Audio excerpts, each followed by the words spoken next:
Okay, this is the easiest panel to moderate because I am 100% sure no one here needs any guidance, right? And I guarantee you it's probably going to be the most entertaining session that you'll ever see with a VC because this is going to be hilarious. So, now, my dear friend Guido here, right, he's always been very direct and controversial since the 1990s. We had great discussions. So I will leave it to your good hands. We are, however, missing a bioscientist somewhere in the audience. Is Donna here? Donna C? No? Okay. Are there any biotechnologists up there? Good, because maybe later, we'll let you. I don't want to use the word shoot, but it'll be somewhat equivalent to Dima. Okay. All right, gentlemen, please start firing. And should I kick it off with the slides, or is that change of plan? Actually, I'm sure. All right, good. Here we go.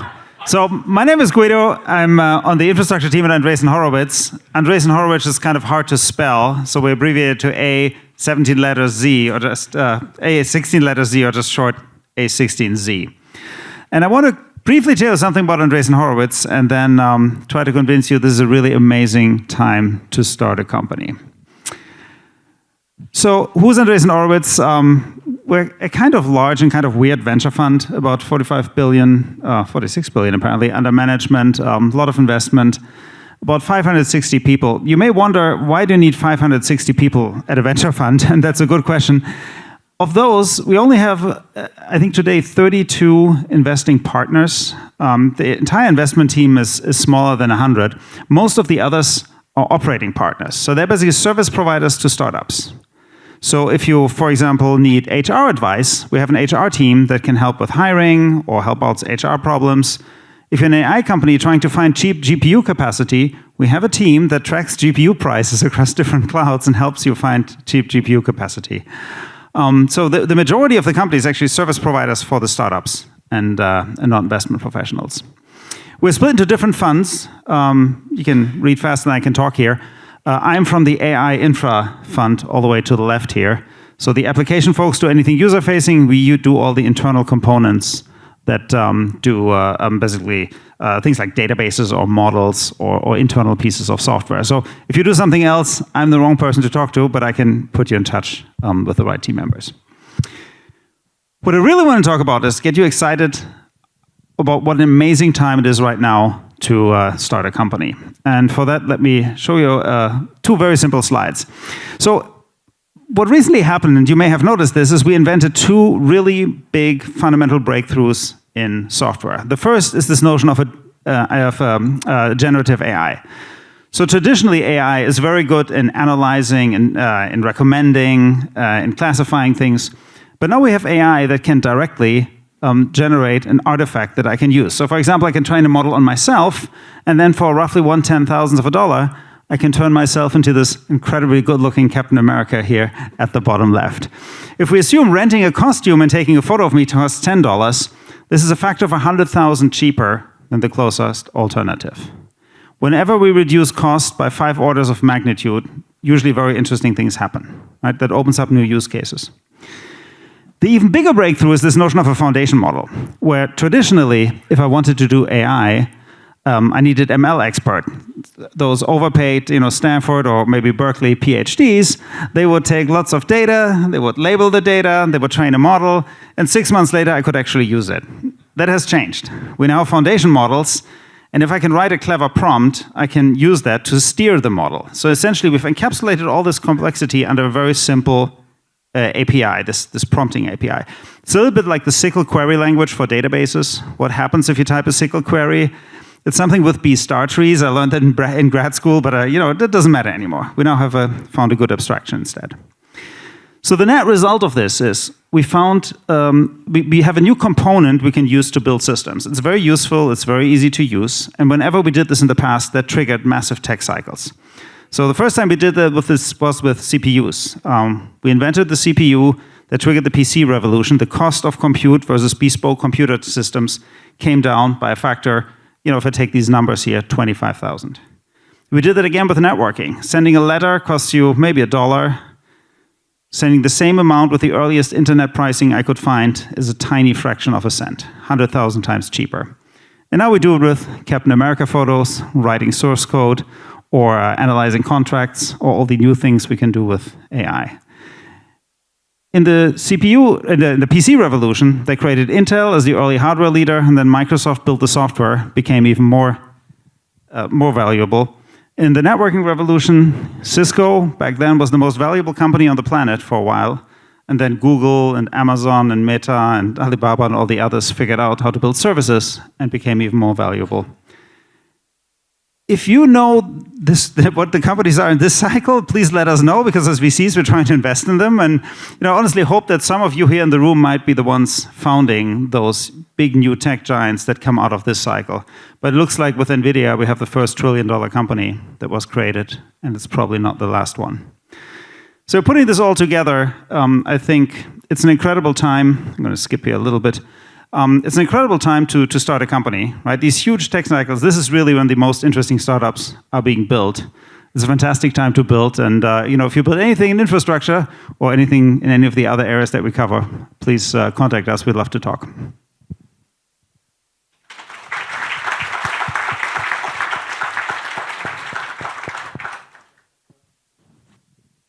No question. Ask the question. So in the Captain America example, that you looked so good looking much better than real life, thank you. No, what is in that generative AI area, what in your opinion is one of two killer apps that people will want to buy actually that would be useful and It's a great question. The number one app so far is software development.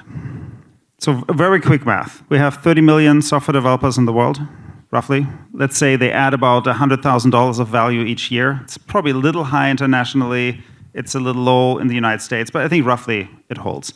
That means in aggregate, all these software developers create about $3 trillion of value per year. Make sense so far?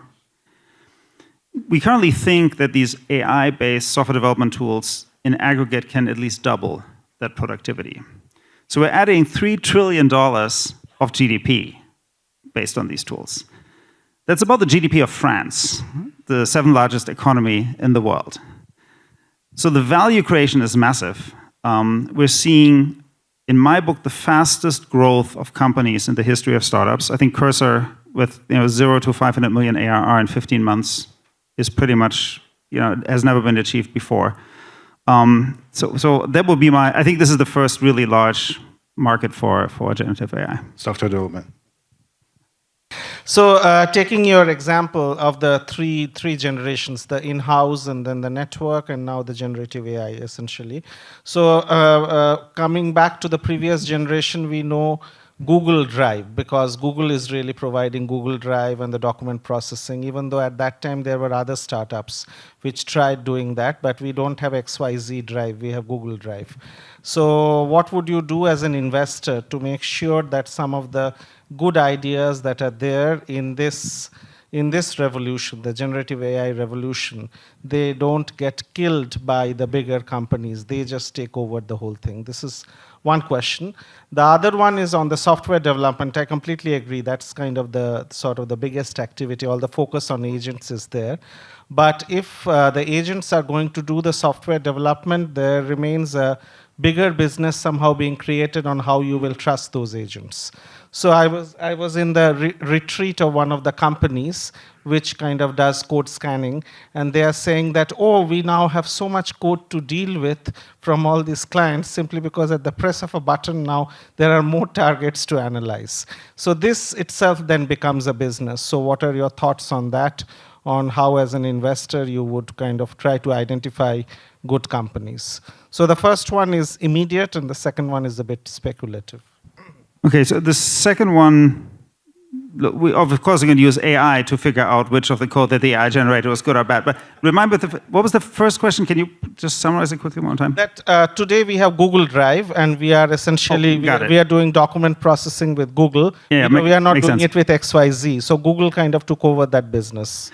So look, I mean, first of all, we as VCs, if you think we can ensure that a startup is successful, you're not giving the entrepreneurs nearly enough credit, right? We are the entrepreneur is the superstar. We are the support team, right? That said, I'm generally very optimistic about this because, look, traditionally, the larger the disruption, the more likely it is that a startup can beat the incumbent, right? And what we've seen. Let me take one particular example, like Cursor again.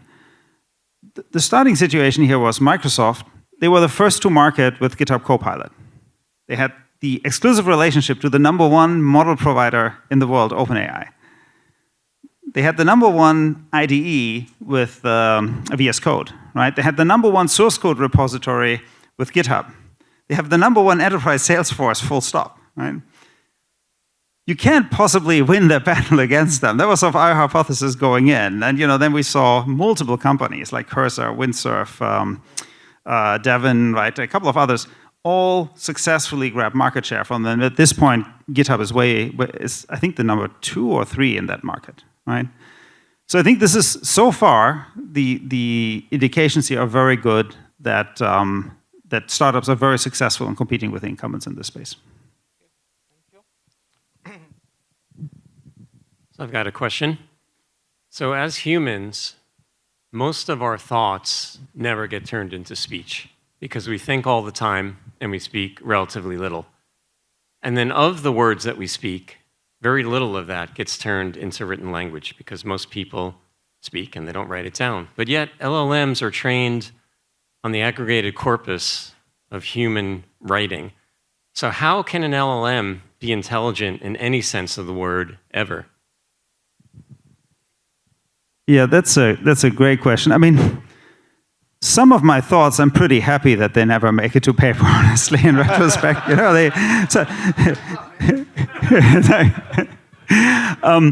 But look, I think there's a question of quality, right? What we're seeing a little bit is that adding a lot more chat data, for example, to LLM training does not make it as much better as we would expect, right? So we seem to be in a diminishing return area. Very high quality data like textbooks, often in the training run are moved towards the end, right? I can use general chat to train basic language understanding, but then for principles and guidance, I want the Wikipedia and the textbooks at the end for these things. So I think there's a quality versus quantity argument there, if that makes sense. I think with that, my time is up. Is that correct? One more? One more? We can do one more. I have a last question. The point is that you put emphasis on automatic code generation. I call it automatic code generation. But program synthesis is an extremely difficult mathematical problem. So when you say you have hope that some guy comes up with a large language model that is going to solve the software synthesis problem, I think that you are in for a very long ride. Because the point is what you pointed out is the verification that what you have done is correct. Now, if you have basic principle upon which you build something, then you can verify. But if you go about, this piece of code is somewhere, and I put them together, and I hope that putting them together, a snippet of code is going to work, good luck.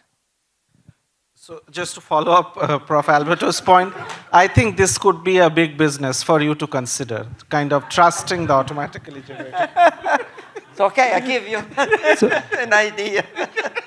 Perfect, I like ideas. So let me explain maybe a little bit how code generation is done today, right? What it's not is that somebody says, I want to have a program that does the following, click, and out comes the program, right? That doesn't happen. What typically happens, so let me just give you a very recent example. We have raccoons, the furry animals, in Menlo Park.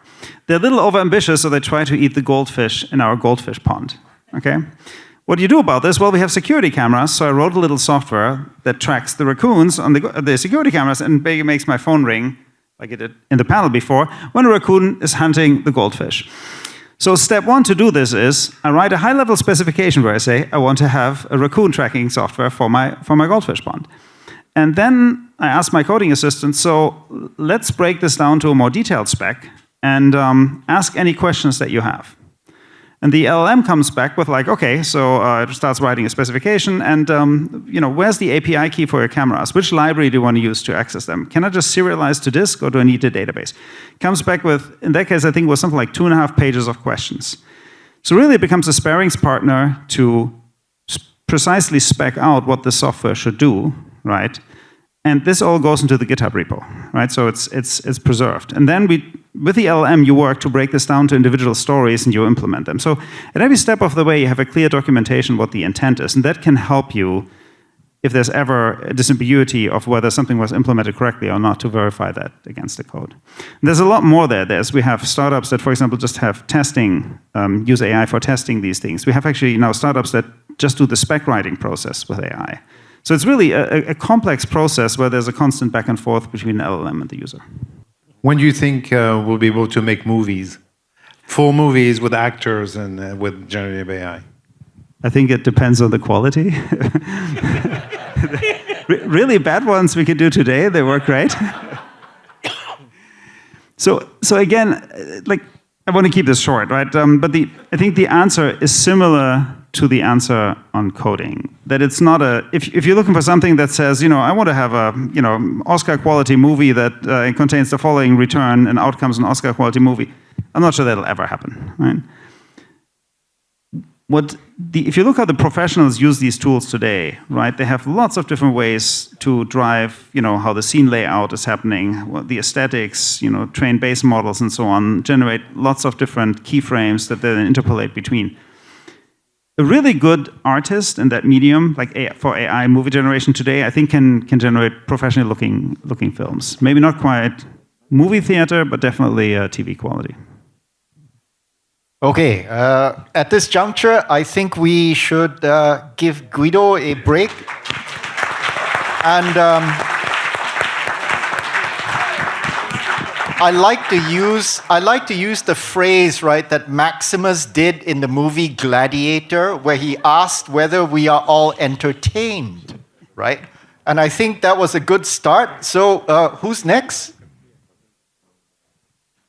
Hello.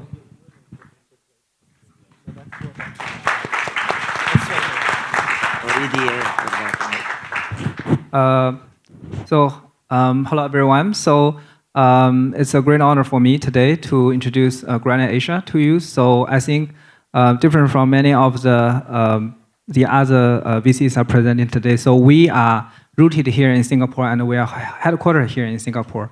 So we are led by Jenny Lee and Zhixun Fu. They are our senior managing partners, and both of them actually originated from Singapore today. And Zhixun is actually an alum of Singapore. Over the past 20 years, actually we have backed 580 companies. 115 of them become unicorns, and we have 62 IPOs. I think we have a very strong track record, and most importantly, nowadays, actually, we have a very strong operating team here in Singapore. I think that's actually probably the largest advantage of us here. So a little bit about myself. So I'm a partner here at Granite Asia, leading AI and frontier technology investment. And I think similar to many of the audience here today, actually, I was a researcher and scientist by training. So I got my PhD in electrical engineering from Stanford University. And then I joined Applied Material as a research scientist and engineer at Apple. And then I joined McKinsey, actually did a lot of studies how you can commercialize really frontier research. And I think one of the job I do at my free time is actually I'm advisor to many professors and PhDs who want to actually commercialize their technology, especially very frontier technology. And many of the founders actually I advised are the members of National Academy of Engineering and Academy of Science in the US. I have invested in companies founded by professors from MIT, UC Berkeley, Stanford, USC, and also local here at the US and NTH.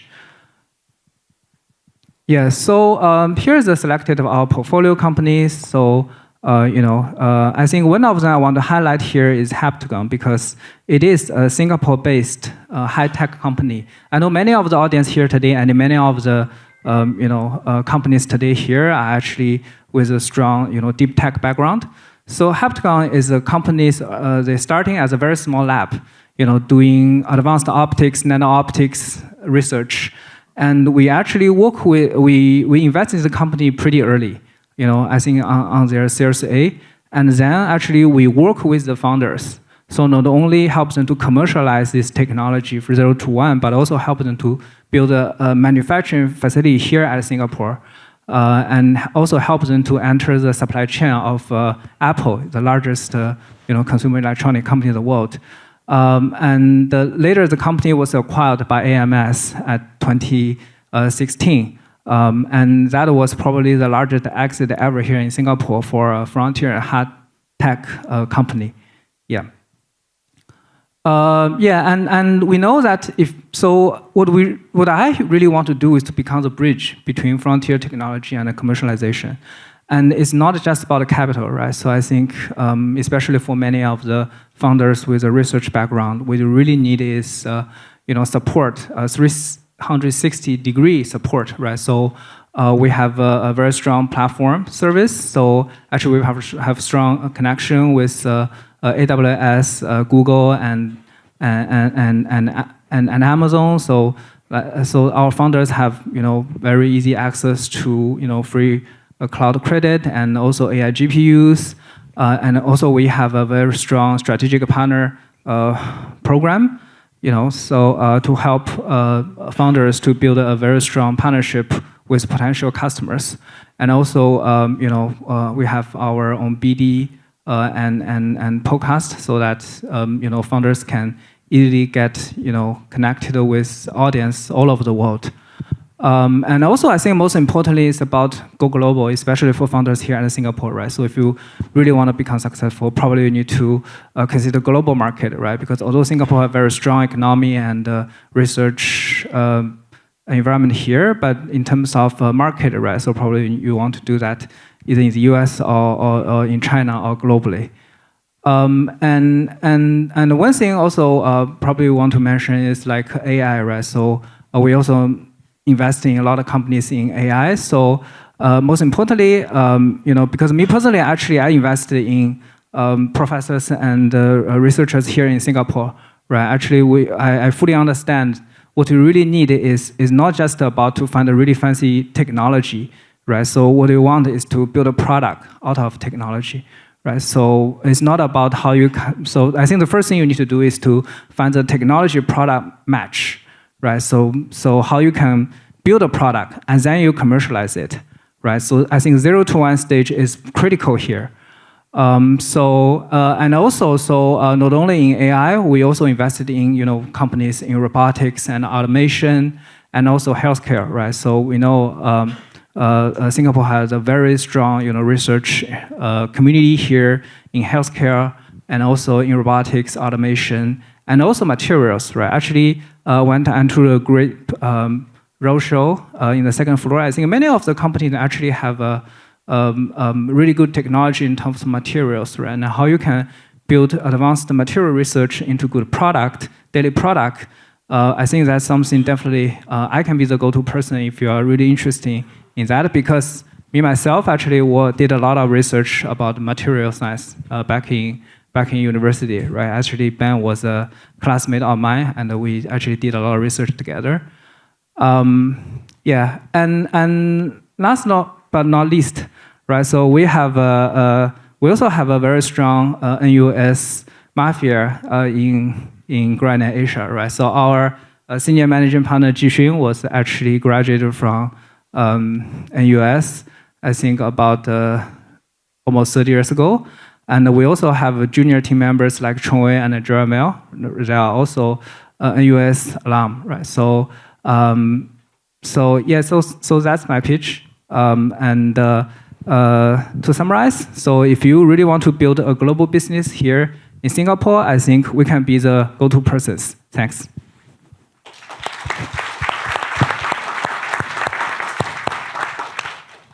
So we heard the pitch by our friend from Andreessen, right, Guido, and your pitch. So I am a founder and I have a good technology. So I advise a friend who have that to hire their VC instead of, who is the best VC for me? So what do you have to offer better than what he has?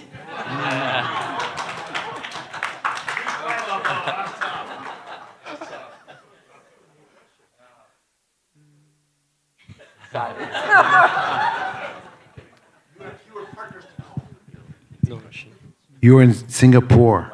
They're not.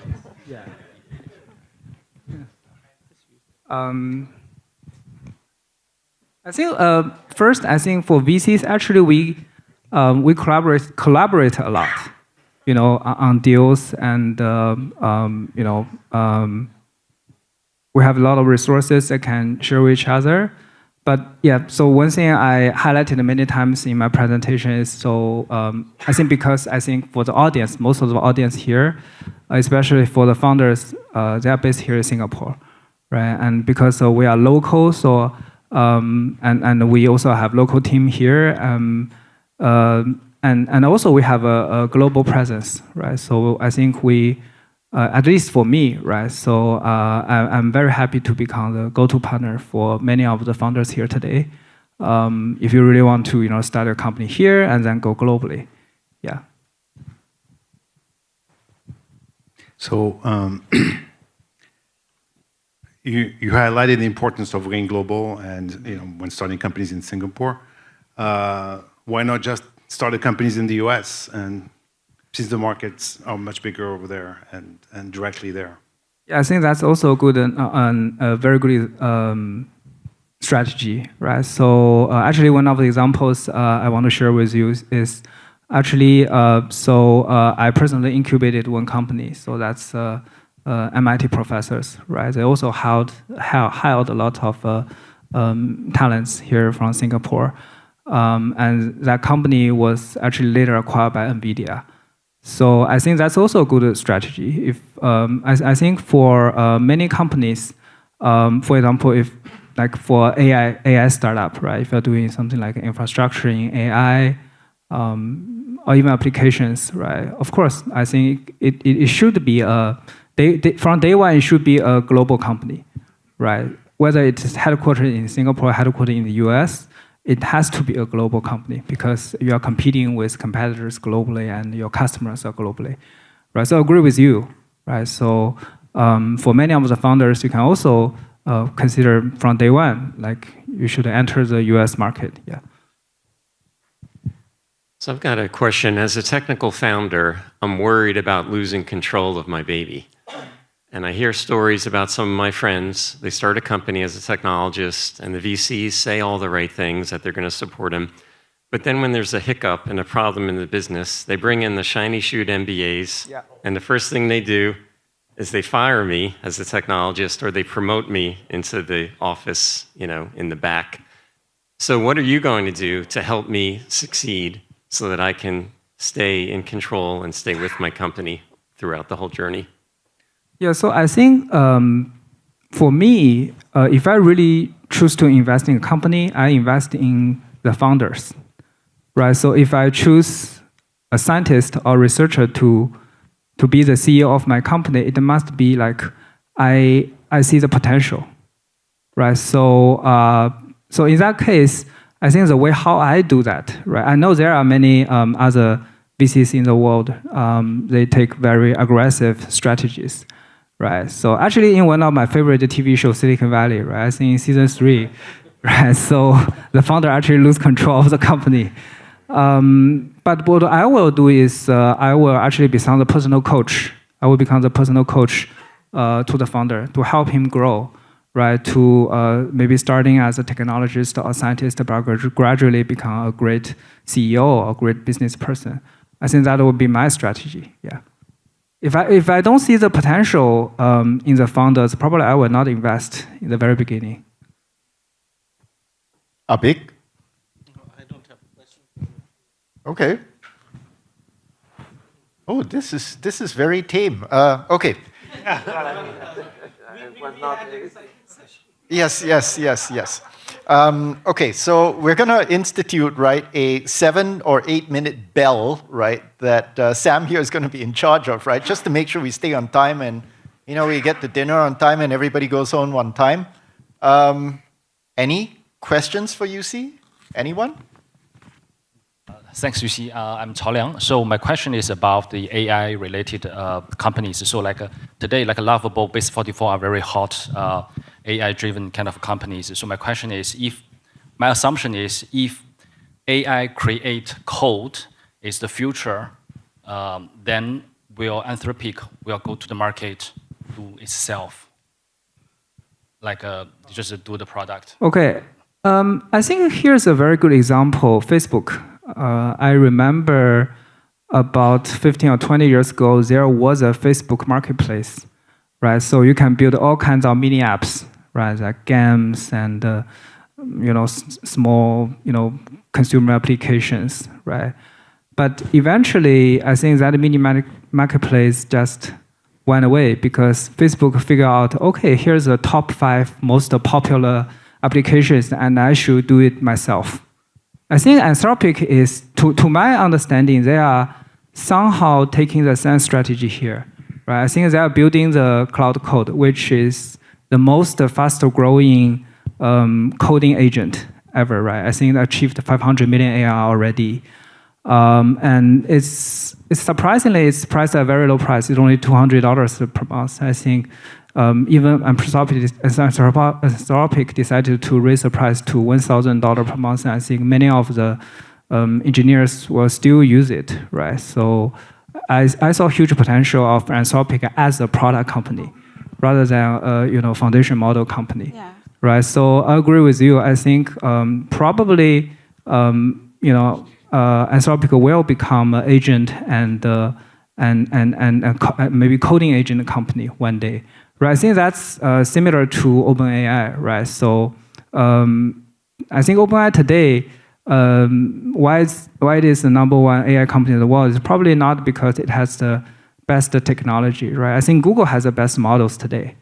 I think it's because of ChatGPT, because I think ChatGPT probably will become a 1 billion DAU app next year, right? And Facebook, Meta, I think, has 2.8 billion DAU in total, right? So I think for ChatGPT, and also you can see from GPT-5, right? GPT-5 is not the most advanced model, but by using a one model architecture with a router GPT-5, OpenAI is able to make the cost so low that even free user can use GPT-5, right? I think after release of GPT-5, the usage, retention, DAU, everything just increased dramatically for OpenAI. So OpenAI will become a consumer company. So I agree with you. I think for many of the foundation model company today, probably they will become product companies one day. Okay, so in the interest of time, right, I'm going to allow one last question, and I'd appreciate it if you could answer Abhik's question as quick as you can. Okay. I actually have one question for you, which came as a follow-up of this. So there is always this dilemma, like, for example, a company is providing its services very inexpensively. I avoid the word cheap. Very inexpensively. And it's effectively losing money, maybe, but it's trying to do that to drive out competition, maybe, or whatever it is. So as a VC, what would be your advice to this strategy? Is this a better strategy, or it is a better strategy to develop a better product rather than trying to give out this one very, very inexpensively? Because essentially that's what is happening. Yeah, I think the most important thing is that you need to develop a technology that can lower the cost, right? For example, for OpenAI, right? So I think the O3 model, the price dropped by 80% this June. Right? The reason why OpenAI can achieve that is not through pricing war, because they optimize their whole inference infrastructure. right? So managed to achieve PD, prefill and decoding separation at that time. So with that technology, their cost is dropped by 80%. That's why they can lower the price by 80%. Right, so I think if you just using pricing war, then one day your cash will dry out, right? So I think the most important thing is it's all about technology, right? Because I think we are at maybe a very exciting age, right? So like frontier technology can become really good product. So yeah, I think. I'm glad that you say that the technology matters. Yeah, technology matters. Thank you, Yusi, for taking your time. Okay, so I would like to introduce this gentleman. Some months ago, right, we referred to each other as he was my crazy cousin. Today, that got upgraded to he's now my crazy brother. So to lose the hair? Yes. Yes, you got to work on it. You got to work on it. I'll take the cousin. So please give a warm round of applause for Hsieh. Go ahead. All right, 5 minutes.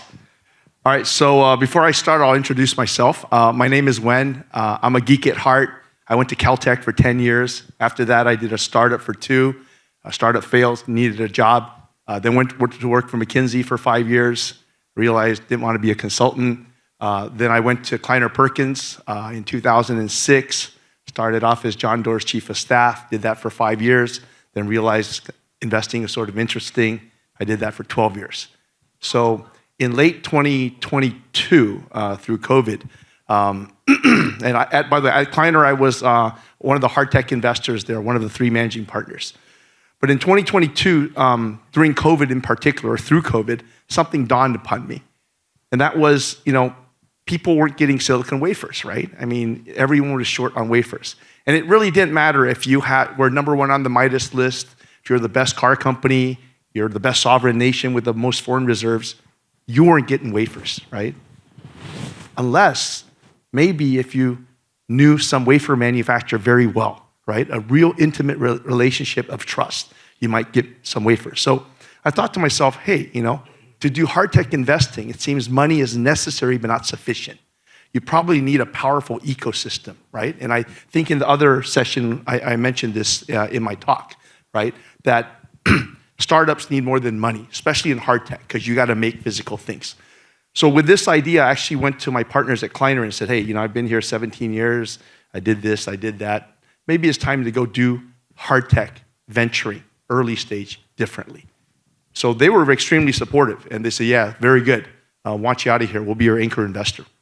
So with that money put in the pocket, I went to TSMC. And I knew TSMC from about 30 years ago when they were my clients at McKinsey.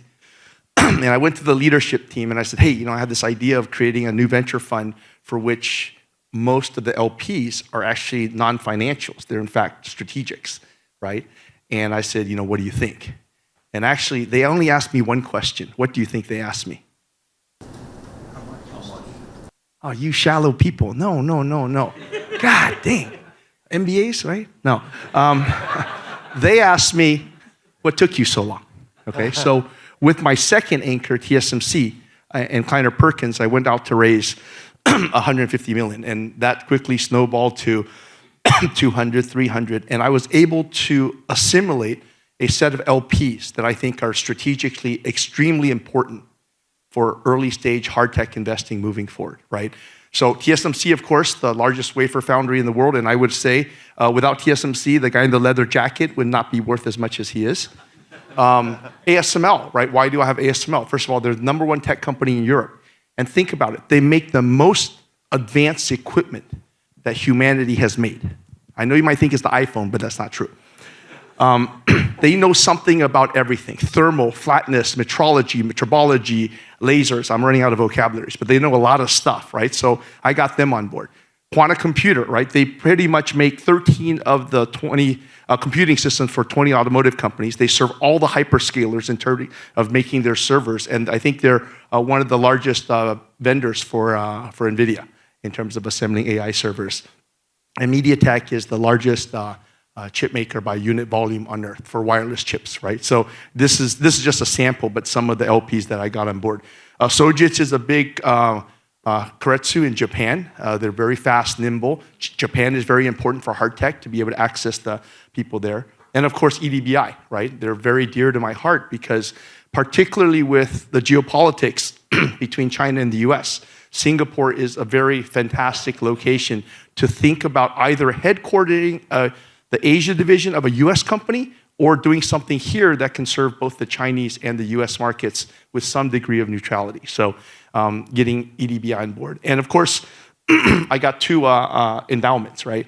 The reason is because I'm a VC. I'm probably going to go to hell. So I should do something for education just to increase my chances at Heaven's Gate. No, just kidding. That's not really a reason.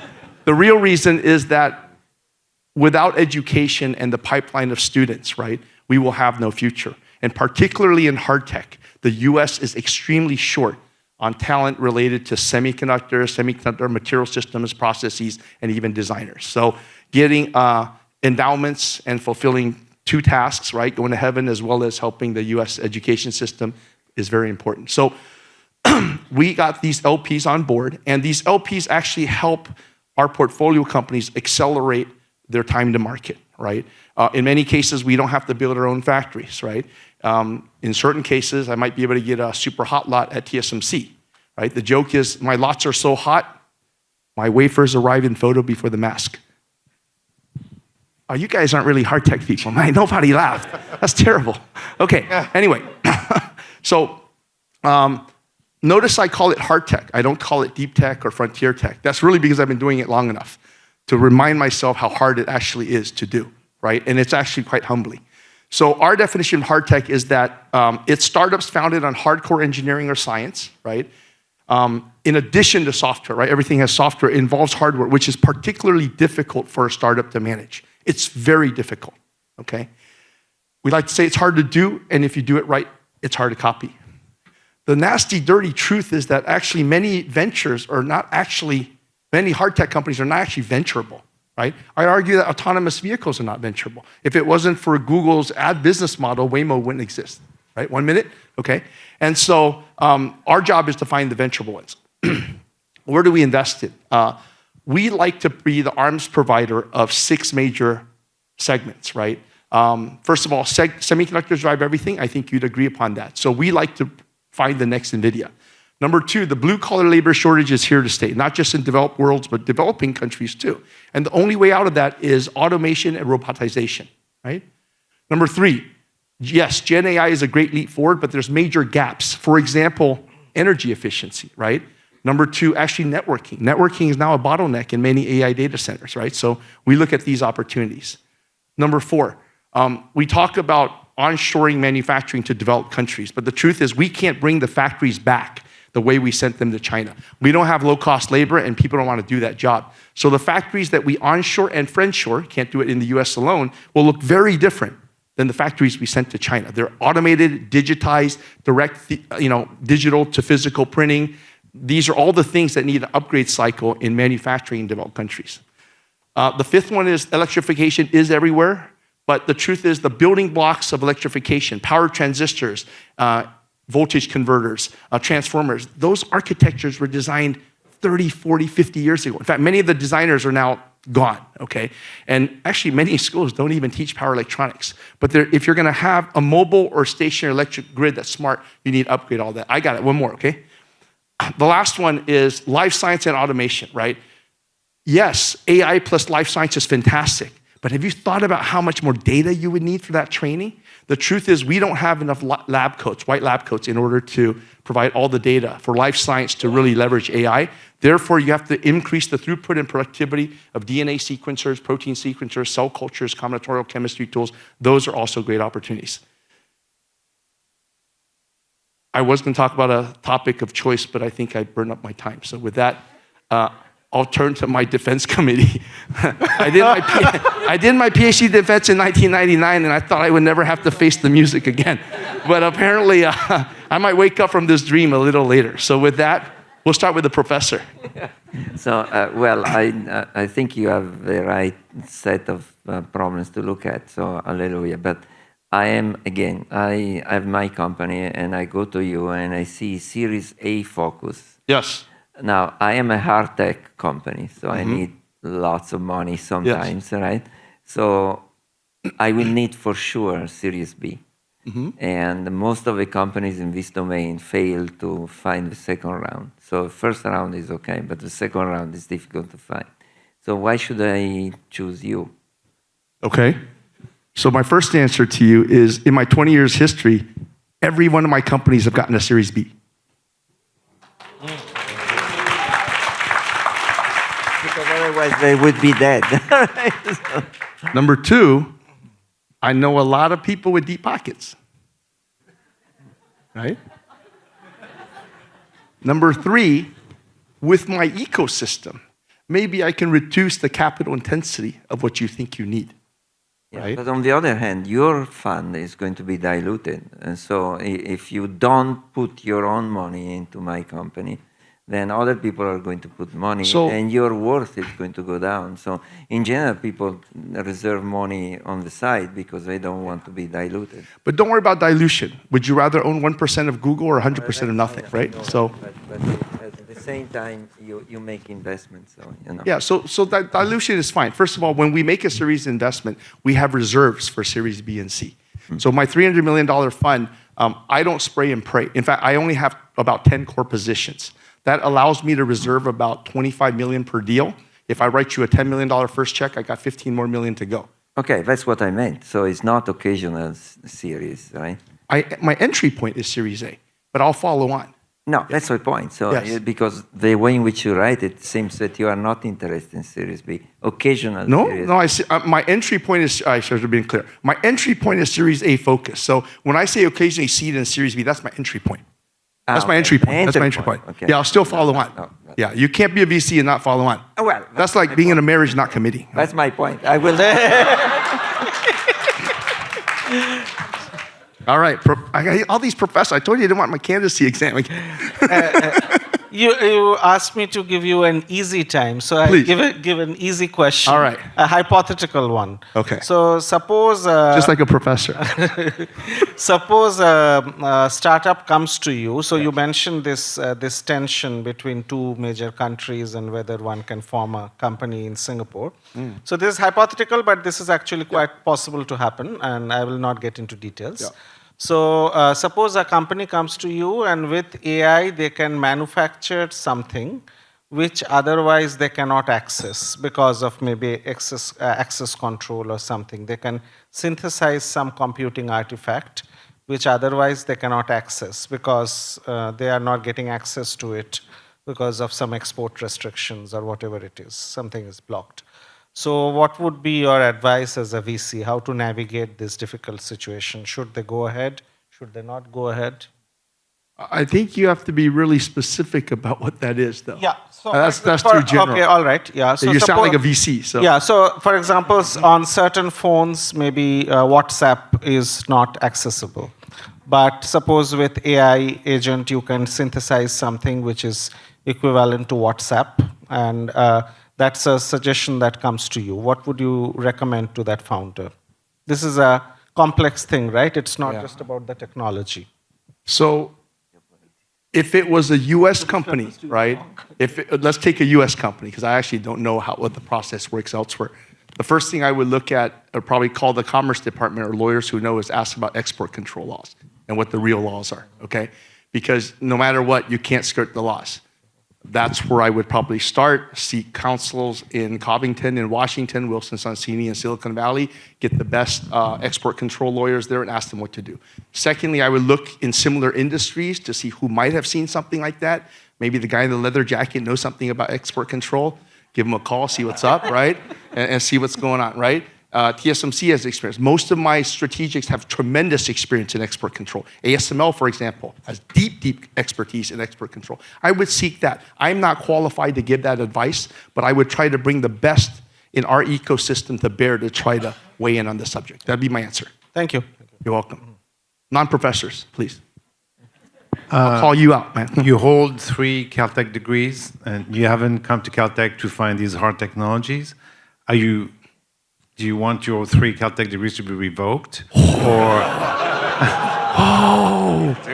will you show up on campus the next month or so? This is tough. The last time I stood in front of a professor, they said, if you don't answer the right question, I won't give you your degrees.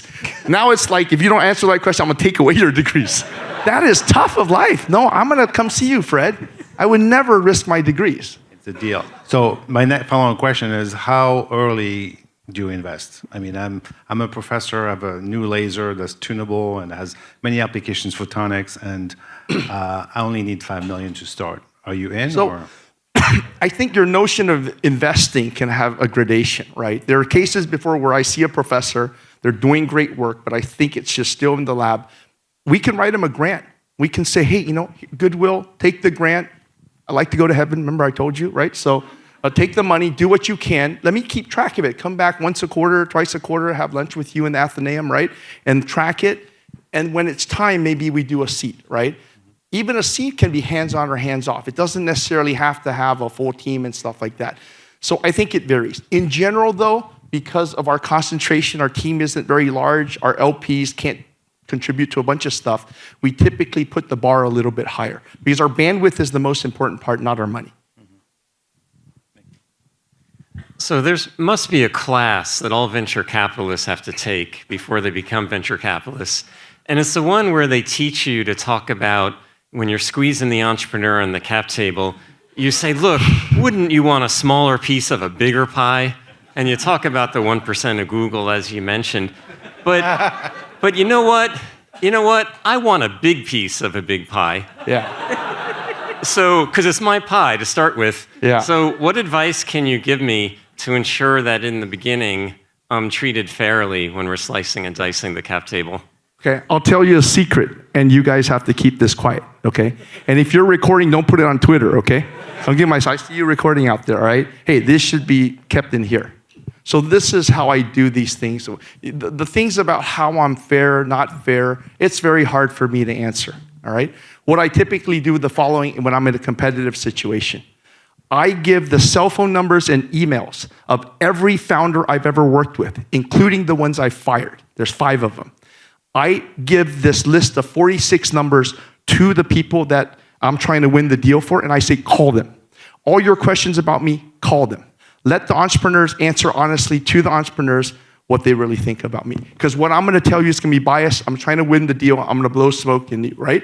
Talk to the other entrepreneurs who I've worked with, taken public, didn't work out, and then you decide what the right answer is. That's the judgment of whether I am fair or not. That's over 20 years. You can't revise history. It is what it is. Thank you.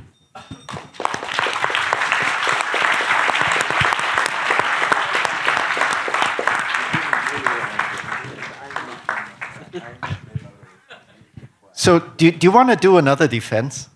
I'm hoping my degrees don't get revoked. Right? I have to edit my website after I get done. I'll see you, Fred. Okay, I'll see you next week. Yeah. Okay, so Dima runs the first fund that we actually invested in the biotech sector for bio, and I'll let him do his pitch. And if we are short on bio questions, I will ask people to ask the questions.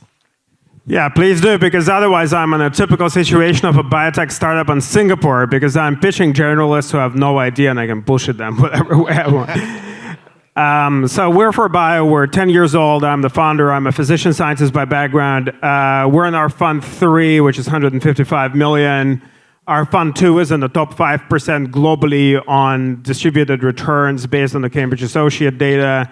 And we're going for our fund 4 next year. We're a team of 10 senior people, and importantly, we have 3 people who are former C-level at Big Pharma as venture partners. So they're from the buyer side as a chief commercial officer, head of BD, and a chief of access. We play in the 12 trillion global healthcare market, which is bigger than most people think. And we specifically play in the pharmaceuticals and biotech. I do not invest in anything that cannot treat a human being. Why do I invest in this? Because unlike all of my prior friends with their tech investments, I'm blessed with a permanently active M&A market. On average, there's 63 billion of M&A in biopharma every year if you subtract the mega mergers. Why is that? That is because pharma need new products. Until 2030, the 15 largest pharma need to replace 250 billion of falling out revenue thanks to lost patents, and they have only one way of doing that. If you look at the hard data over here, if you can see it, the returns on internal R&D for most big pharma are close to zero. Only 28% of all new drugs approved by the FDA over the last 15 years have been developed by big pharma themselves. Everything else has been in-licensed or acquired from startups. So they desperately need new technologies funded by VCs like myself to go there. And they have about $1 trillion in cash sitting in their bank accounts, so they can very much sustain that 70 billion average M&A per year. Now, the rise of genomics, epigenomics, and proteomics, and the decrease in the cost of sequencing and the increase in processing power gave rise to a stack, or a lattice as we call it, of technologies that are all intimately interconnected but lack a general word, so we call them deep bio or precision therapeutics. These are things like cell therapy, gene therapy and gene editing, antibody-drug conjugates, RLTs, targeted oncology, mitochondrial engineering, and so on and so forth. 5 things unite them into a single entity. 1, they use rational engineering of human biology. There's no throwing dust at the wall. We'll know exactly what we're doing, and we're doing it by design. 2, they have a very deep moat against AI just because they're very complex. There are many atoms in this thing, right? The things that AlphaFold can model well are teeny specks of dust compared even to a single virus. If you're trying to deal with cells, this is really, really orders of magnitude bigger and very difficult to manage. The complex development and manufacturing drives the need for the VCs to understand what the hell is going on. And there are regulatory advantages, like in the US, there's this thing called RMAT, Regenerative Medicine Advanced Therapeutic Designation, which gives you an account manager at the FDA and their personal number. It also waives all the fees and so on and so forth. So this is a very different development path compared to a conventional small molecule. And last but not least, the most important question is, if it works in mice, will it work in men? The probability that this stuff works in mice, it will work in men, is above 50%. It's better than a coin toss in a clinic. The probability for an average small molecule is 19%. Judge for yourself what's better. In terms of the commercial revenue, you could tell me, oh, this is sci-fi. This is not sci-fi. The combined revenue for deep bio products last year was $95 billion. And I started this firm when the combined revenue for these was 7. And there were 6 approved products. So I might look young, but unfortunately I'm not. Now, pitching us. Why us? First of all, we're the first fund in the world just focused on this. Second, we are somewhat different because most generalist funds invest into what? Hey, there is this cool disease, let's go fix it. We invest into how.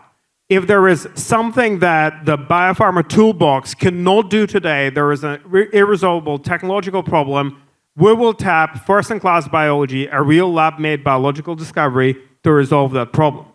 And we are a platform to product investor. Our job as a pre-seed or seed investor is to underwrite your technology and turn it into marketable products. We create and lead. We create 40% of our companies, we incubate them, we lead them ourselves until such time as we can raise a Series A for them. And we lead and co-lead 60% of our deals, which seed in Series A. We only make 10 investments per fund, so we also have heavy reserves and we can help people syndicate their A's and B's.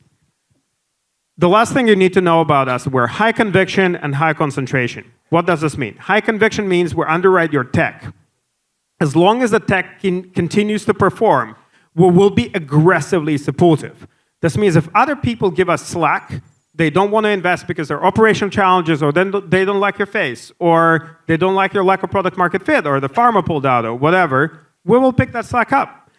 It means that we're supportive of going forward with management changes and pivots and everything that needs to be done to optimize the technology. Now, this also means that if the tech stops performing, you might be my best buddy, but I'm out.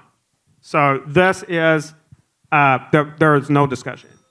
high concentration, we maintain a concentrated portfolio. And I'm a former cognitive neuroscientist. I'm a very big believer in attention economics. Managing risk through keeping your eyes on the ball is much better than diversifying your risk and making your return curve very flat. And that is because power law doesn't work in biotech. Our returns don't scale as well on the up as they do for the tech guys. So because of that, we have a hard limit of board seats. We always take board seats, and we will always be there for you as an entrepreneur. We sold the company a unicorn in March this year. I was a chairman of the company. We owned 20% at exit. And I spent 7 hours a day on average between December 1st and March 30th on that company, right? And I could only do that because we have very, very strict limits on the bandwidth of individual partners. In terms of the hard numbers, I mentioned the returns already. Our portfolio companies raised over 715 follow-on capital. We only lead a co-lead, so we have 9 out of top 20 global blue chips that co-invested with us, followed us, or did follow-on financings. We have a better seed conversion ratio. You mentioned that each one of your companies raised a B. For us, the average seed to A ratio is 16%, and the market is 83% for us. And the average multiple in the market is 1.3, it's 2.6 for us. So this is the hard evidence across our portfolios. We have 12 first-in-class INDs and 5 FDA-approved drugs in the 10.5 years of our firm. That's it. Would love to work with you guys, and come shoot me.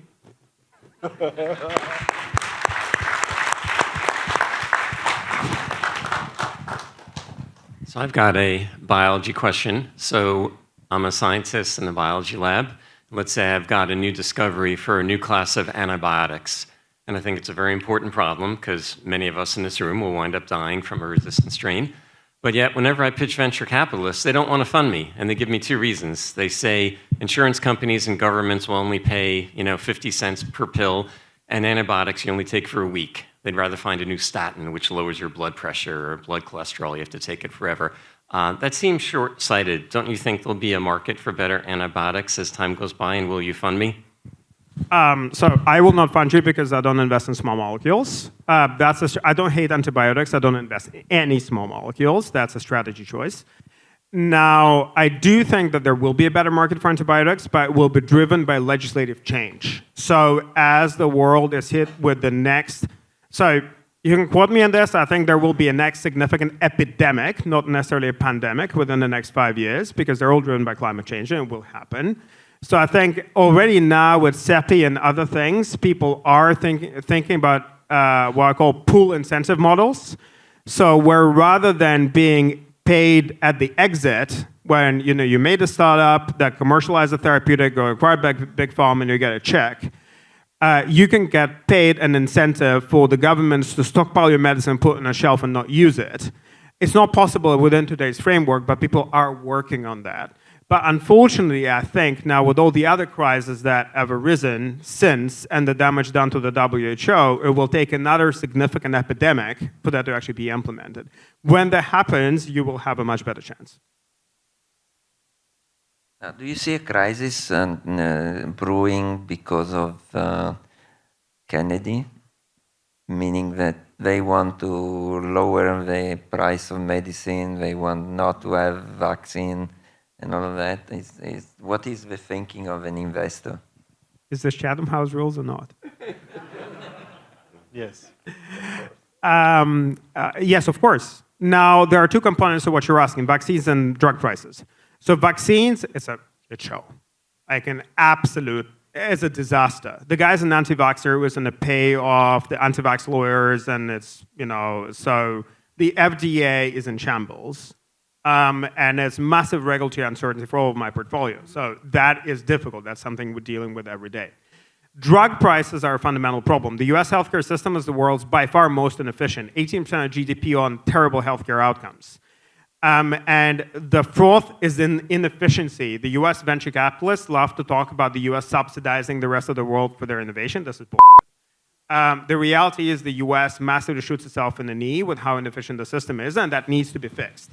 And that should translate into lower drug prices. But the question are the fixes that are necessary politically electable in the US? And my view is that they're not. But it will have to change. So some countries are quite weak in terms of enforcing the IP in terms of drugs and so on. So what view would you take on this matter? Suppose there is a drug discovery startup who has come to you and they are suffering from this problem. This is not exactly just a technical problem. So would you provide any kind of a support or anything, or you would not intervene yourself at all? This is one, and maybe I just have another question that usually in this sector, the timeline required for the startup to gradually mature is quite high, right? And so is there a time in this very long timeline that you would probably feel that, okay, this is a startup or whatever, scale up, maybe it has scaled up by then, we cannot nurture anymore, and this is something that I have to let go, and probably the company has to take it off from there, because given this very long time, like 20 years, we had a colleague in the last panel, he has taken 20 years to, so that's a very long journey. So how would you kind of survive this period, so to say, with this long relationship? Yeah, 20 years is very long. Deep biotherapeutics typically take from the preclinical discovery to marketing about 11 years. So it's much shorter than and that's on average. Things happen quicker sometimes. We've hit 2 preclinical exits, both with less than 4 years holding period and both with more than 10x. So, things happen much quicker if you know what you're doing as well. Now, in terms of the differences with the tech market is there are no secondaries. So you cannot step out in the Series B or Series C. Everyone's stuck until the exit. So it's a question of, can you drive to a meaningful value inflection point? Do you understand who your buyers are? When we create companies, we pre-program the buyers pretty much, right? Because you have to speak to big pharma, and we have, considering the track record, personal access to heads of BD of all big pharma pretty much. And we just go and directly ask, hey guys, what are you interested in this particular therapeutic area, in this particular therapeutic platform over the next 4 years? What are the logic gates you will use to judge an acquisition? What type of clinical data do you need, and so on? So this is all pre-programmed at the preclinical stage. And this is my job, because nobody can require you to have the global context of the biopharma market. It's my job as the VC to provide that context for you, and your job is to provide the deep, vertically integrated context of your special subject area, because you're more expert in that than I am. So this is the way the partnership works. And in your first question on the IP, the situation is actually much improved, even with India, I would say, which has historically been the kind of the worst pirate of them all on the biopharma space. Very much to India's success, I have to say, it's commendable. In terms of the outcome, I think the situation is much better. So we encourage everyone to patent everywhere. Then if there is a patent claim arising or there is a problem, then we just normally hire very expensive pugilist lawyers and have them, rough people up in court. But I would also say that my thesis about the moat against AI through the complexity also holds for IP piracy, because a lot of the stuff that we do, because I nearly universally invest in first-in-class biology. So this is something that no one's ever done before, yeah? So because of that, it's just hard to repeat. So it's technologically challenging. So it's very difficult to steal by design, to steal the know-how. One more question? Quick. Yeah. If you're able to choose any area of major disease to go after, where you think there's the most potential for impact and venture returns, would it be CNS, cancer, metabolic, or cardiac?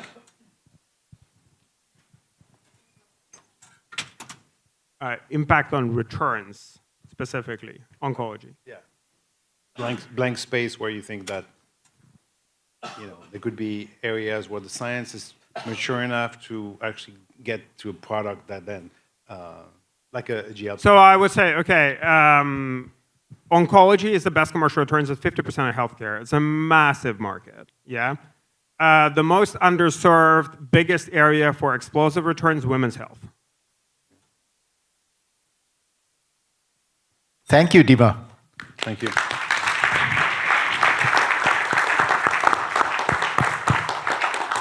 Okay, last but not least, Aditya, homegrown, has been around our halls, right, within NUS a lot, looking for, gems to invest in. Already invested in quite a few. And please, take it away. Thanks, Jan. Hi, everyone. I'm from Elevate VC. If you haven't heard from us before, please do reach out. We like to think we've talked to every single PI across NUS and all the other institutions in Singapore as well. A quick bit about me. I am an operator by heart, studied engineering at Stanford undergrad. I went on to be a semiconductor designer, manufacturer, salesperson all across the US, all across Europe, all across Asia-Pac. Operations is my thing. The last two companies I was with, one was acquired by Infineon for a bit over 3 billion. And the last one was Jasper Wireless, where I set up Asia-Pac, and we were acquired by Cisco for 1.4. It was only after that we came out into the market in Singapore and realized that there was no one really helping founders like yourselves to really cross the valley of death. Come out from, especially deep tech founders, come out from great research groups and really convert those into technologies that could be commercialized and could be commercialized globally. So that's really what we try to do. We try and take founders, from the seed stage. That's our primary focus. And before the question gets asked, yes, we'd love to have any of these folks co-invest with us or in a future round. So come to us for the seed, and then we grow from there. We've invested in Singaporean companies that do space exploration, that do novel materials, AR sensors, computing, different types of computing systems, including quantum, drones, robotics, and many more. We do not touch anything Dima touches. We will not touch anything that goes into the body, because I think that requires a very specialized type of investor. We only invest in things that within the team we have some working knowledge of, or within our larger expanded advisor network that we have some knowledge of. Many of the LPs in our fund are very prominent figures in many of these areas. So, for example, the CXOs of various telcos, various car companies, various medical device companies are investors into our fund as well, which really expands your network as you look to grow as a company. We're on our second fund. 80% of our companies are Singapore-based and founded. Only deep tech. Our 4 core verticals are complex computing, materials, smart mobility, and medtech. Again, medtech that doesn't go into the body. We have 33 companies so far. We are well integrated into everything, or all the research institutions in Singapore. We probably spend more time at NUS than we do with any other research institution. And I'm not just saying that because Sian is sitting here, but we just think that there's some really good technologies coming out of here. We also have an Ignite program where we truly work with pre-seed companies to help them grow. In fact, I've got my colleague Jia Hong sitting here who heads our Ignite program and helps founders with thinking about how to commercialize. We love to partner with companies and with founders. We think the biggest challenges aren't necessarily always capital, although in Singapore we do recognize that there has been some challenges in raising capital recently. But we really think that to grow a company, you've got to be able to expand globally, get the networks. Not everyone has networks coming out of college. Get the kind of support you need to figure out how to do sales. What does a go-to-market strategy look like? How do you price? Do you use distributors? Do you use sales reps? Who's a good advisor? Do you get your uncle, auntie to invest in your company and then have them as an advisor? Or what's the best way to really grow? So these are some of the things we try and help you work through. What's a good IP strategy? We have IP workshops. We have marketing workshops. We really want to get you off your feet and to really start growing and making an impact on the world. We do think Singapore's technology is sometimes overlooked, underserved, and needs to be capitalized far better. And that's the reason we exist. So please do come looking for us for seed stage capital for anything in deep tech. And that's these are a few of our portfolio companies. We've thrown up obviously a few of them that have NUS alumni from Gush, which has painted this entire building their paints have been used, their materials have been used in paints that have painted I3. Polybee, which does drones to help agriculture in many ways, including pollination and yield forecast harvesting. In fact, one over here has even helped them with some of the work that they've done. So thank you for that. We've got exits with Jumper.ai and a few others. Oristone does helps farmers with small molecule drug discovery. And we've got, who am I missing? Moontech, which makes AR glasses for first responders as well as for ophthalmology treatment. So with that, let me pause and, hey, I think my time hasn't even started yet. I love this. So let me open it up to questions. Thanks, Aditya. On a personal note, right, Guido and I met each other at a marketing course, right? The next year, I was the professor's teaching assistant, and he was one of the students. So we only found that out a few decades later. Please. And I still live to tell the tale, and I have almost a full head of hair. Just saying. Wait till you're fun 3. Wait till you're fun 3. Yeah, so maybe I'll get started, yes, if I may. So one of the challenges we have seen oftentimes in our ecosystem is getting the startup, deep tech startup started is relatively possible. And there's quite a bit of support, encouragement, translation, etc.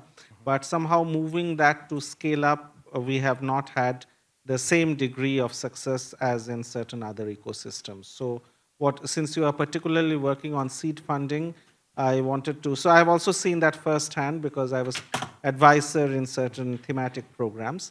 But what are your thoughts on what is missing and what can be improved? So I think first we should look at what our strengths are, right? I think, or differences even. I think, some of the research that comes out of here is very Asia-focused or very equatorial-based focused, which, allows for some very unusual ways of thinking about how to solve problems and global problems. So it doesn't need to be for the global south or developed countries only. It's for developing countries as well. So I think we're unlocking huge ecosystems. In addition to that, we have a good amount of government support, which not too many other countries can rely on. These ones I think we know. Yeah. So maybe since it's close to the evening, I will say something a little bit controversial. Yes. It's almost the end of the day. So at least from the other side, when I was advisor in essentially a large program to take startups in cybersecurity to scale-ups, that was based in London. One thing I observed that the investors there are much more open to taking relatively theoretical deep tech, which I also, even as I'm an academic, I'm sitting there, I'm thinking that, oh my God, this is the pitch being given. And then the investor still seems quite okay to listen to that and kind of take it forward. Whereas here, we may not be seeing the same degree of openness. What are your thoughts on that? I hope it's a great question. Not great too question. Controversial. So the question here is really theory versus practical use cases. Yeah, but just because it is theoretical, the research is theoretical or mathematical does not mean that there isn't a very good pathway to deployment. I see that the investors in Singapore may not be as open to that. This is my perception, maybe wrong, maybe you can correct me. No, so look, I'm not going to correct you. One of the reasons we set up is because we saw a big gap in this situation. Now, we have invested, for example, in quantum computing, which, as we actually do think there's a horizon here, but ever since we invested, quantum computing was going to be the next big thing in 10 years, every single year, right? So the date just kept getting pushed back. But what we do like to do in most of the companies we invest in is we like to take this theory and try and make it into an applicable product. And the way we do that is we try and introduce any company that we invest into to the 3 biggest potential customers globally in their space. And if we can do that and they can work together to at least come up with a plan for a product, that gives us a bit more confidence in being able to invest. Now, that's some of the work that we do before we even invest as a freebie, which we think is a win-win-win situation, right? So if the founders close a customer, that's the best thing possible for them, for their company to grow. For us, it gives us a bit of relief in our due diligence process. And overall, if we can invest as well, that makes everyone happy. Thank you. So that's my request. Be open to more mathematical research. It could have pathway to translation. And we love that, yeah. Yes, yes. Yeah. Yes. Now, I have a question. Now, how much do you see students or professors coming to you versus you pushing the people? Right?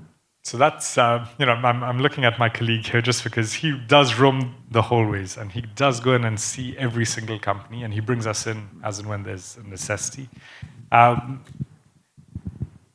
We don't see as much of professors wanting to leave universities as we'd like to. We do see a good number of PhDs or students that were part of a particular program that would consider coming out, but still not at the same percentage levels as we would like. I don't have the exact percentage numbers, but quite often it is, we've seen some cases where because there's a metric that a certain number of companies have to be incorporated, that we see some founders come to us, but we really, I think one of the things we are working on is trying to see the culture is changing. 10 years ago, there was no startup culture here.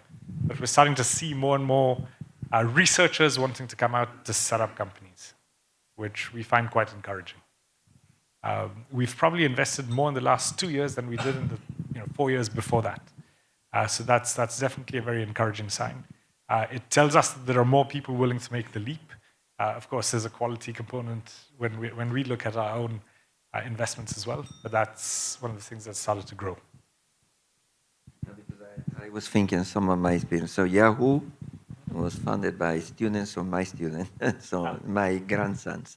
But the point is that the VCs went to the lab on EDA at Stanford, and they saw these guys working on what became Yahoo. And they say, did you think about forming a company?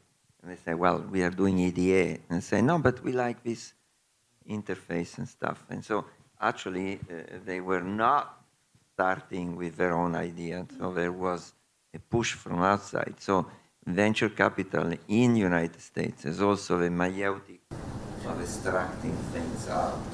Or like my case, they asked me to form this damn company. And so, and you mentioned that here it's difficult to find people who want to come out or whatever. But and you mentioned also that you have a relationship with the professor and the students. So, yes. I think that it's very important for VCs also to, create the ecosystem.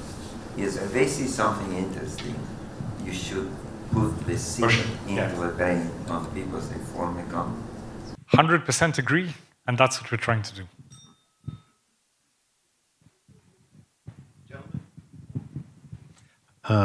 One comment, professors don't leave university, so you have to find another way to do it without them leaving. And also you can get the ire of your university people to management who don't want to see their professors leaving. So there's a way to do it. But I'm a startup, you give me seed funding. How do I know that when it's time to get to Series A, there will be resources, your connections to other funds that will have the resources to take me to the next A and B? That's a great question. So sometimes there's enough funding here in Singapore, often not always, or that doesn't always happen. I think what we are seeing a lot more of is our portfolio companies, and 70% of our portfolio companies have gone from seed to Series A, or at least the next round of funding. And a lot of it has come through CVCs globally. We've seen a lot of interest from Japan. We've seen a lot of interest from the US, of course. And again, from many CVCs, as well as venture capitalists. So we've had a good mix. In our newest fund, we've actually had, because we're seed stage, we've had a few larger VCs actually invest into our fund. I don't have permission to share all their names, but A couple of them are actually leading the next round right now for 3 of our portfolio companies. So we're seeing some good traction there as well. I've got a short, easy question. One of the best kept secrets in Silicon Valley is how many boards the senior venture capitalists are on, because they don't want you to know the answer to that. Yes. It's often a crazy number like 20, which means they can't spend a lot of time with me as an entrepreneur. Will you commit now, this is being live streamed around the world, that no matter how large nor how successful Elevate 8 becomes with billions of dollars under management, that you won't be on any more than 8 boards, or maybe 6, because Dima's slide said 6 boards. Yeah. What are your comments? I would recommend 5. Yeah. Since it's being live streamed, 0 more. Yeah. No, it's I think it's time. Yeah. Yeah, exactly. What he said. What a great day. Thanks, everyone. Okay, so with that, right, you know, one question, because we really have to move off for dinner after that, unfortunately. Please. Okay. My name is Albert Chong. I'm a NUS alumni, but now live in Australia. I have a company established here in Singapore. We are working on therapeutic device in the medtech space. So recently, I spoke to a few professors from NUS. They told me, if you want to commercialize surgical or therapeutic device, don't come to Singapore. If you are doing diagnostic, maybe. So what's your take on this? I can't speak for other investors. As I mentioned earlier, for us to invest in anything that's invasive or goes into the body is a no-go.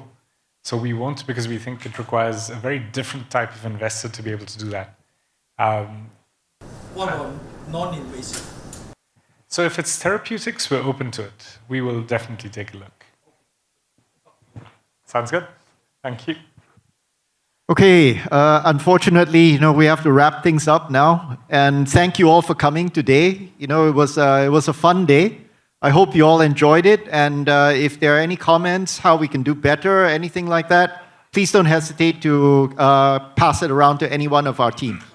All right? All right. A big hand. With that, please join me in thanking Dr. Tan Sian Wee. And I think both sides need to shake hands, don't you think? I think they have to make up a little for that grilling that happened both ways. I think our scientist panel had a bit too much fun at their expense. But great questions, classic 5-minute pitches, why you, and how can you help us succeed? Greater slice of a bigger pie. Love it. Well, thank you everyone for being here today for the opening in the morning.